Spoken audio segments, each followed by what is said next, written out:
I'm saying it emphatically now. I've been in the closet with it historically because people like to argue. But let's just be honest. That owner that deposited $1 million into his bank account and tried to call it revenue with no invoices, what was he trying to do? It was a mistake. Well, that's fraud. It's the malicious intent to try to deceive somebody.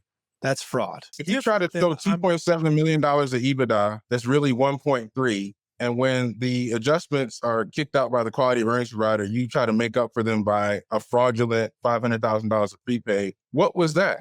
A mistake? Well, no, I agree. And I guess what I'm trying to drill down on is these sellers and their books on Main Street, they leave a lot to be desired. And so to me, there's a big distinction between I have bad bookkeeping practices and therefore my product when I market my business is, less than accurate. It's different, Eric, but these folks are lying. Here's the thing. So here's where I think it's different. Bad bookkeeper, not an accrual basis financials, maybe some inventory got expensed, maybe some family members took some stuff, maybe some vacations were off. Like I live in that every day. So all that messy marketplace stuff, all the stuff that's talked about around poor, I don't even want to say poor, just Main Street size accounting systems. Like I eat that for breakfast. What I'm saying is this year, I've seen more deals where I am 100% sure that the seller was trying to defraud somebody into paying a multiple on like $500,000 to $1 million of fraudulent bogus. And they got all the stories and they got all the, well, this is what happened. And they got all the accountants who have CPA on them, but they can talk about a situation for hours and never say that this is fake. And if you're not persistent enough or you're not pushing hard enough, which I've seen a lot of people not do,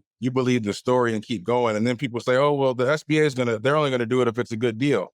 How are all these people talking about that he lost all this money if the SBA catches these things? And so I think we have to be honest about there's messy books and then there's fraudulent activity attempting to put people in the poorhouse. And when markets get bad, what do you think happens? The honorable people even start telling the stories, right? Because they had their retirement set on selling a business at a certain price. They can't do it no more. So what are they doing? I'm not trying to be a Debbie Downer because I still think buying companies is the right thing. I'm just saying, watch your behind. This isn't the time to be skinny on your diligence.